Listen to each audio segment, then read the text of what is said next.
So, good day everyone. This topic is part of Bandura's theory, which is social cognitive theory. So, first is human agency. In human agency, we have core features of human agency, self-efficacy, proxy agency, and collective efficacy. So, human agency, as conceptualized by psychological Albert Bandura, refers to the capacity of individuals to act independently and make choices that influence their lives and environments.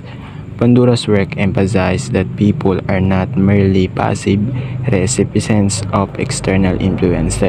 Instead, they actively shape their own behaviors, thoughts, and feelings.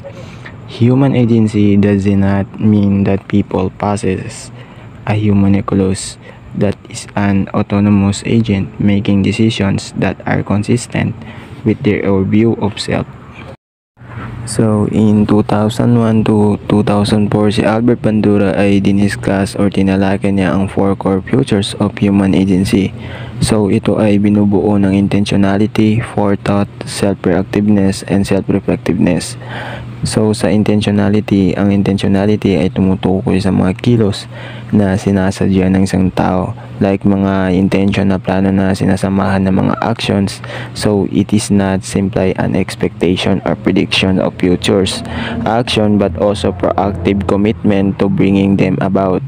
So, intentionality does not mean that all of person's plans will be brought to fruition. People continually change their plans as they become aware of the consequences of their actions. So next is forethought. Sa forethought, sinasabi dito ang mga tao ay may tinataglay rin na pag-iisip upang magtakda ng kanilang mga layunin. Kumbaga, malaya silang mag-isip ng kanilang actions na kahit magbunga man ito ng hindi kanais-nais na magiging resulta.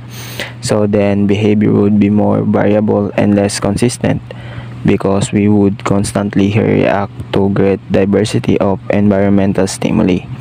If action were deterred, people whatever brains, Bandura 1986, but people do not behave like weather brains, constantly shifting direction to the conform to whatever influence happen to impinge upon them or upon the moment.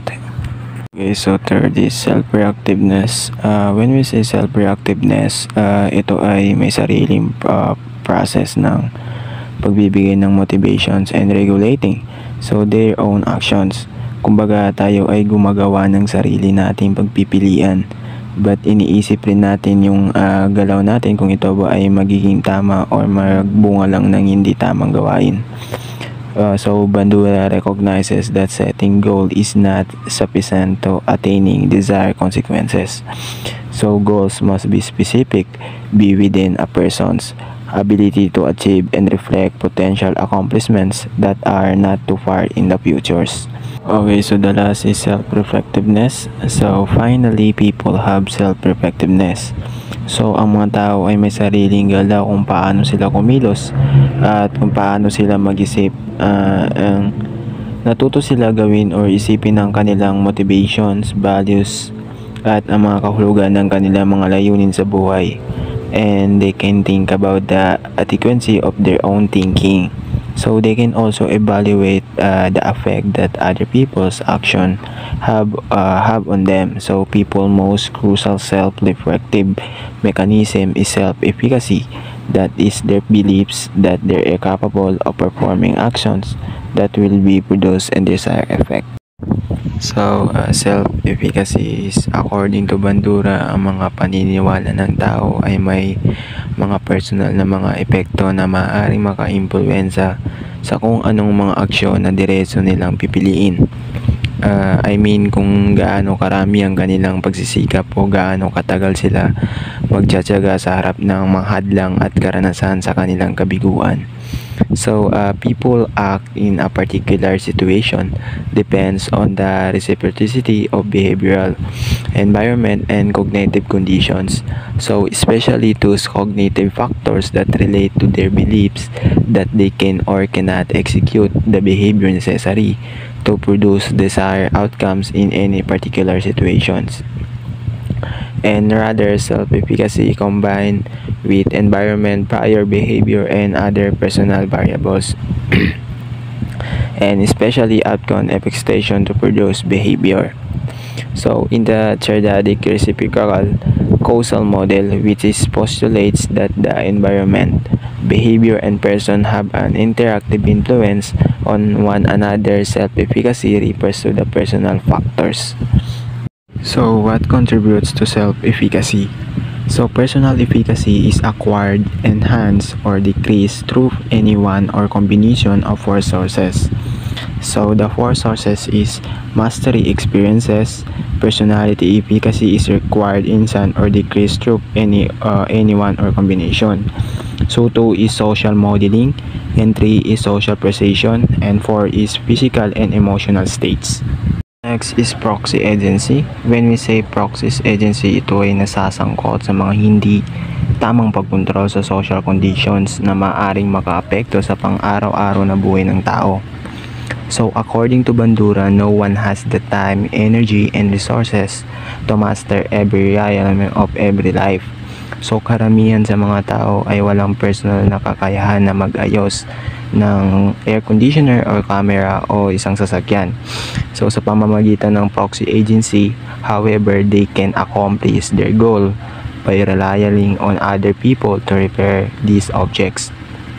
So, sinusubukan ng mga tao na baguhin ang kanilang pang-araw-araw na buhay sa pamamagitan ng pagkikipag-ugnayan sa kinatawan ng Kongreso o sa ibang potensyal na maimpluwensya ng tao. So, nakakakuha sila ng mga tagapayo upang tulungan sila na matuto ng mga kapaki-pakinabang na kasanayan. So, however, has a downside by relying too much on the competence and power of others. So, people may weaken their sense of personal and collective efficacy. So, one of spouse may become dependent on the other to care for the household. So, late adolescence or early adult age, children will expect parents to take care of them. So, and citizens may learn to rely on their government to provide for the necessities of life. Also, last is collective efficacy. So, the third mode of human agency is collective efficacy. So, ang collective efficacy, ito ay isa sa mga paniniwala ng mga tao sa kanilang collective power upang magawa nila ang kanilang gustong maging resulta. Kumbaga, ito ay isa sa kumpiyansa ng mga tao sa kanilang pagsisikap. So, si Bandura ay nagsuggest ng two techniques para sa pag-measure ng collective efficacy.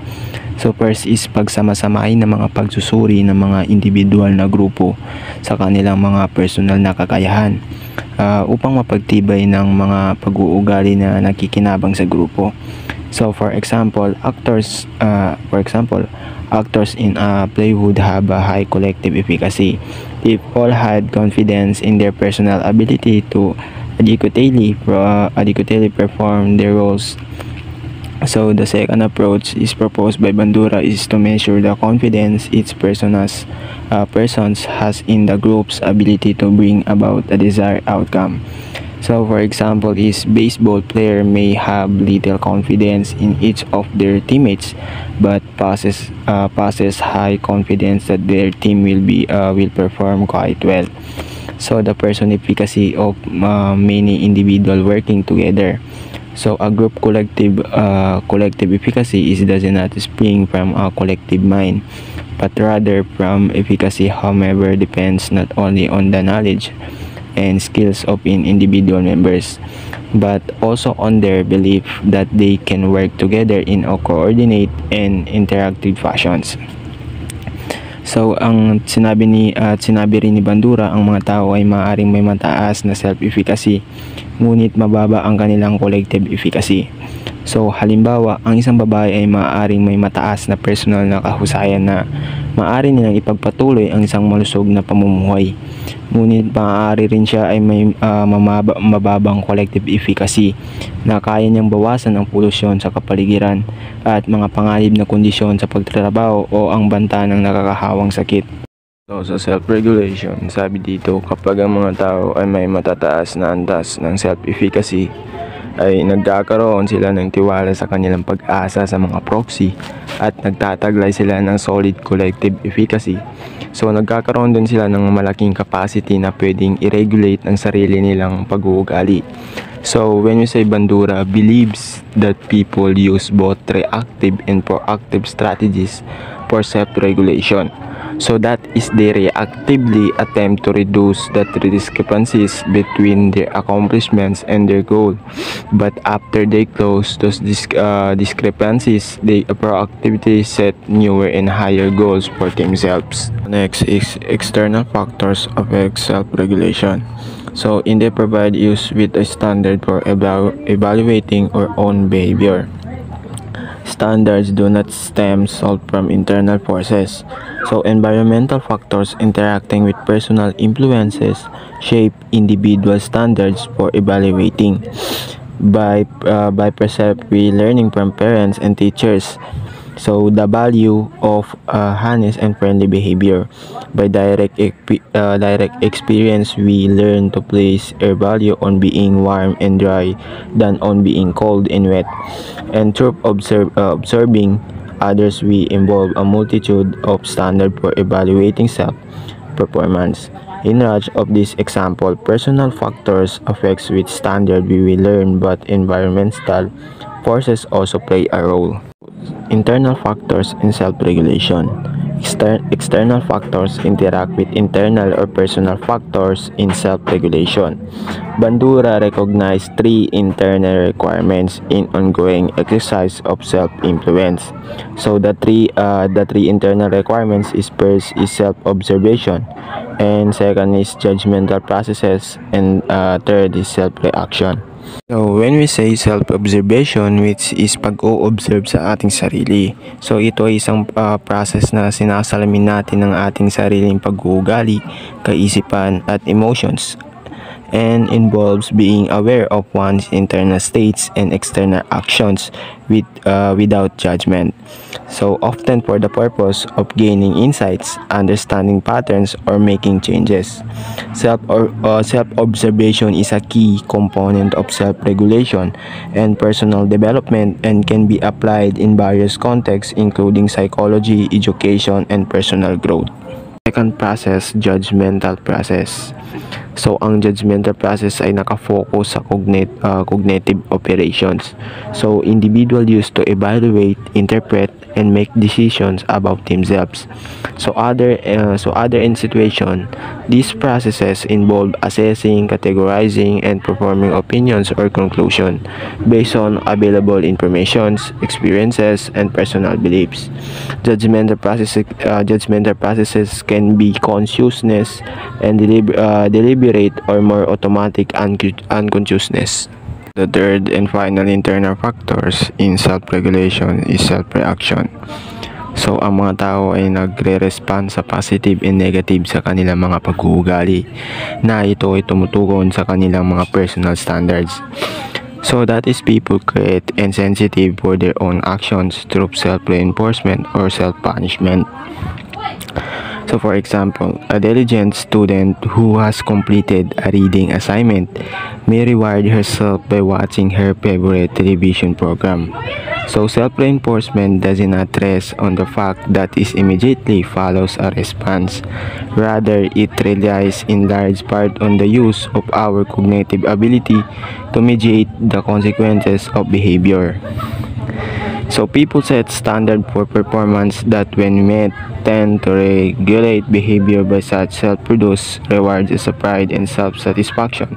So when people fail to meet their standards, their behavior is followed by self-dissatisfactions or self-criticism. Through moral agency. So ang mga tao ay kinokontrol din nila ang kanilang mga actions through moral standards. So according to Bandura, ang moral agency ay may two aspect. So first is doing no harm to people and proactively helping people. So but ang ating self-regulative mechanism ay hindi nakaka-apekto sa ibang tao hanggat hindi natin sila kinikilos. So wala tayong sariling automatic internal controlling agents. So gaya ng konsensya o superego na palaging nagtuturo sa atin na pag-uugali.